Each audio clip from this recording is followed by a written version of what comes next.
apologize to the family of Brian Terry? I have not apologized to them, but I certainly regret what happened. Have you even talked to them? I have not.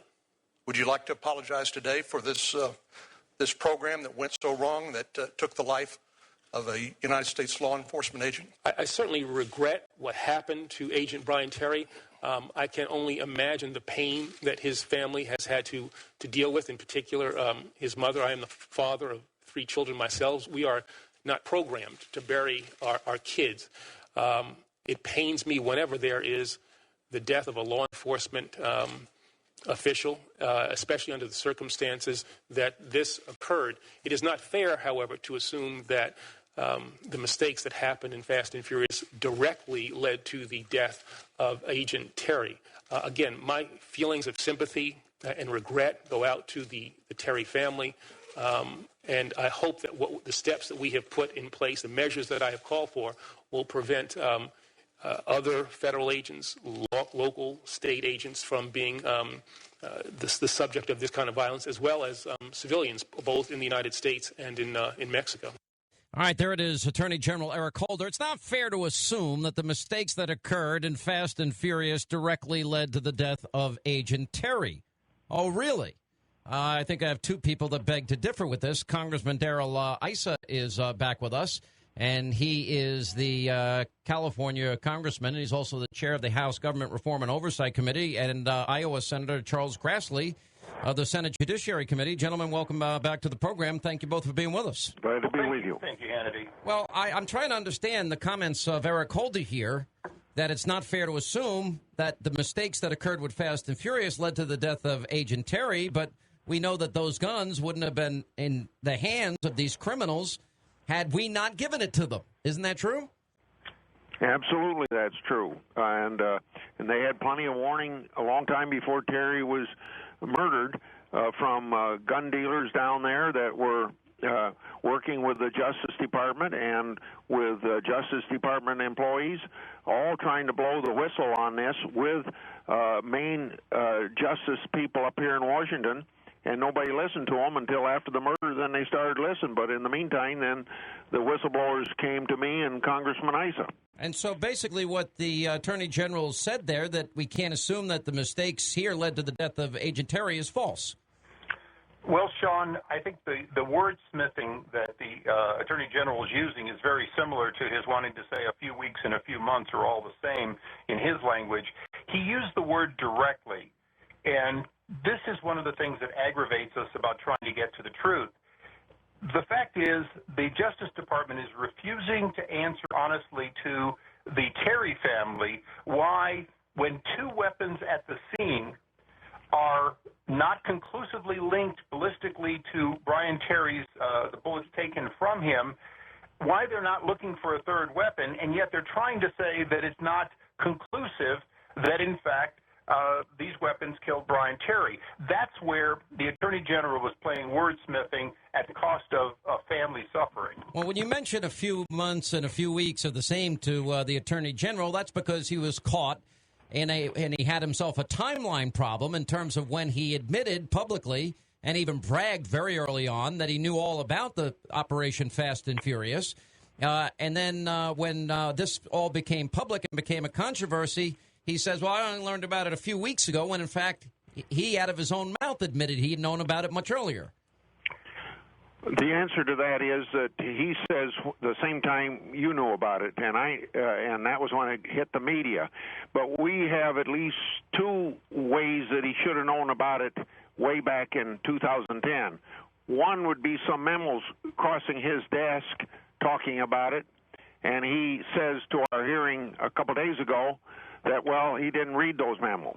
The second thing is that his chief of staff, at that time acting deputy attorney general, was well aware of the situation because we have correspondence, or I should say memos, that have handwritten notes by Grindler on them, and you'd think that his chief of staff or then the acting deputy attorney general would have told him. So you got to come to a couple conclusions. Either they're not telling the truth, or they aren't on top of things, or their staff isn't serving them well. Well, none of which are good, but isn't there even more damning evidence, Senator? And that is that in his own words, he gave a speech and he bragged about the program.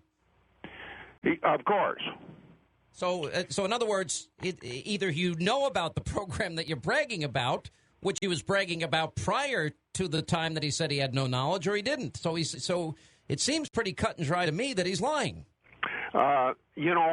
I'd like to say lie. I can say from letters that they sent to me on February the 4th, answering letters of January 31st, that said that there was nothing like Fast and Furious.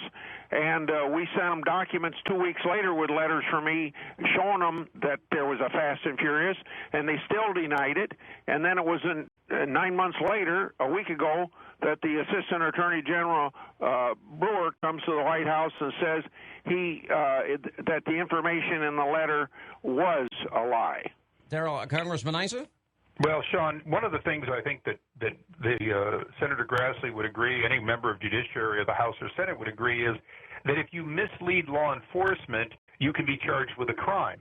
That you don't have to tell an outright lie. If you deliberately wordsmith or provide false testimony, knowingly false testimony, the Justice Department, through Ron Weish and others that they've sent forward, have repeatedly come to us with what the Justice Department knows to be false information. And so where Senator Grassley and I both stop short of calling this perjury or lying, what we know is this. Within justice, this organization that all of us depend on to safeguard the Constitution and keep us away from criminals, there are people willing to deliberately send folks to the House and Senate or information to the House and the Senate that they know is false. That's what Senator Grassley is trying to change. It's more than Eric Holder. It's more than Lanny Brewer. It's more than Grindler. This is about an organization that seems to be corrupt at many, many levels with people willing to lie to Congress. Well, I mean, isn't, if I'm reading the press correctly, isn't former pitcher Roger Clemens, isn't this what he's about to face trial about? For the second time. I mean, Roger Clemens came before Congress and said he didn't do steroids, and it is reasonable to believe that he did do steroids. The amazing thing is that we are spending huge resources going after somebody for lying about a personal indiscretion, a thing that he shouldn't have done. In this case, we're having somebody tell us how much they care about a fallen hero. And in fact, what the Attorney General, I think, was alluding to when he said he'd taken steps, he's taken some gun control steps. He's required additional databases of weapons, which in a sense is the ultimate. If you knowingly sell 2,000 weapons, and then you say to the gun dealers, but you've got to keep better track of them, it's disingenuous to the family and to the American people and to American law-abiding gun owners. But this was ill-conceived from the beginning. For example, and Congressman Issa, you and I discussed this in the past, if they wanted to get to the top of the chain, if you will, of criminals, they could have easily put GPS inside these guns and hidden them. We have small devices, and we could have been able to track every single solitary gun. Absolutely. We could have done many steps, and they often talk about wide receiver, Sean, and Senator Grassley and I are continuing to investigate for all the details of wide receiver. But wide receiver, they were working with the Mexican government on a program to try to let weapons be tracked to their final sources, and it was announced and given up as a failure before this administration ever took office. But most importantly, this administration picked up and said, well, we're going to do the same program, but we're not going to tell the Mexicans, and the stuff's just going to flow into Mexico, killing people south of the border. Senator, I wanted to ask you, Barack Obama promised to be the most transparent president in history. And he's probably put up more stone walls than any other president, and there's some areas, like on freedom of information requests, where I can actually quantify that answer. So in other words, he's not been transparent. The administration has not been in any way. I understand they've been document dumping you with redactions all over the place on documents that they don't even know you guys have had for a long time. Is that true? Yeah, we even send them to them as evidence that their letters contain misleading information or no information, and so they get caught with their own lies, but they don't they don't admit it until you finally get them to them. You know, in these investigations, whether it's this one or any other investigation I've been doing over the last 20 years, I tell people that are stonewalling us, the truth's going to get out, and when the truths get out, you're going to have more egg on your face. In the last couple of weeks is a perfect example of the Justice Department and Holder having egg on his face. What is going to ultimately happen here? Are we dealing with obstruction of justice potential here? Are we dealing with perjury, subordination of perjury issues, Congressman Issa? Well, I think we're dealing with a little of all of that. But most importantly, what Senator Grassley and I are working toward, and it may take us the whole of next year, is to have a full roadmap of what we're going to have to change on a permanent basis within the various parts of justice to keep this kind of program from happening again and keep this kind of abuse of American people's, be honest, freedoms. This is bigger than the people who have lied to Congress or misled. This is about agency safeguards that obviously don't work. And so we have two requirements. It'll take us months to database all the people who knowingly provided false information, particularly when we're having to subpoena and then compel documents. But the second part of it, which is big, is when this political machine has left town, we still have to fix the Justice Department, because for Senator Grassley as the head of Judiciary and Senator or Congressman Lamar Smith and myself and others, we want to make sure that no matter who's in the White House, that they can rely on the FBI, the DEA, the ATF to be honorable stewards of the Constitution and of the laws. Yeah, it's just an amazing story. Do you think Eric Holder, as a result, when we get to the end game here, is going to have to step down, or is the administration going to have to let him go?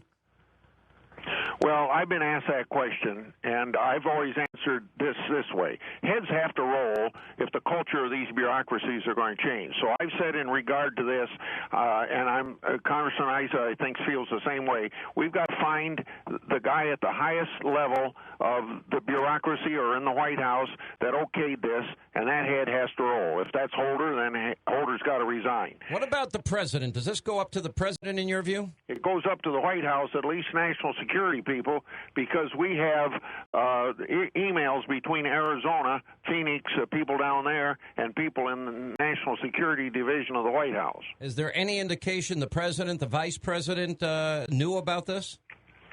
Only in the sense that a long time before Holder said that he learned about it a few weeks ago, that meaning on May the 3rd, a few weeks before that, the president was interviewed on Hispanic television saying something about something like this shouldn't happen, but he didn't know much about it.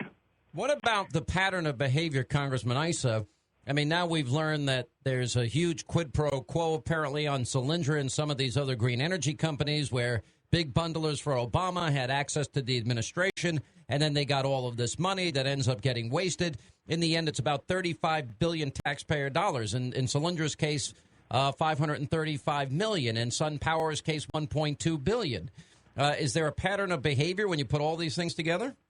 Well, it's certainly a pattern of behavior that this administration has to explain why green energy turned into green for campaign coffers in a very direct way, and why so many bad investments were made. And to be honest, we're going to have to make changes to get the American people and Congress to understand that a loan guarantee might as well be a gift if you don't have the safeguards to ensure that 99.9% of the time you never have to pay a default. Clearly, those safeguards aren't there. But going back to your question about what the president knew and when he knew it relative to Eric Holder, the important thing is the president continues to say he has full confidence in the Attorney General. If he continues to have full confidence in the Attorney General, how can we have confidence in the president's judgment? It's a great point. All right, guys, we're going to continue to follow it. I know the media is ignoring it, but Senator Grassley and Congressman Issa, we appreciate the good work both of you are doing here to get to the truth. Thank you very much, Sean.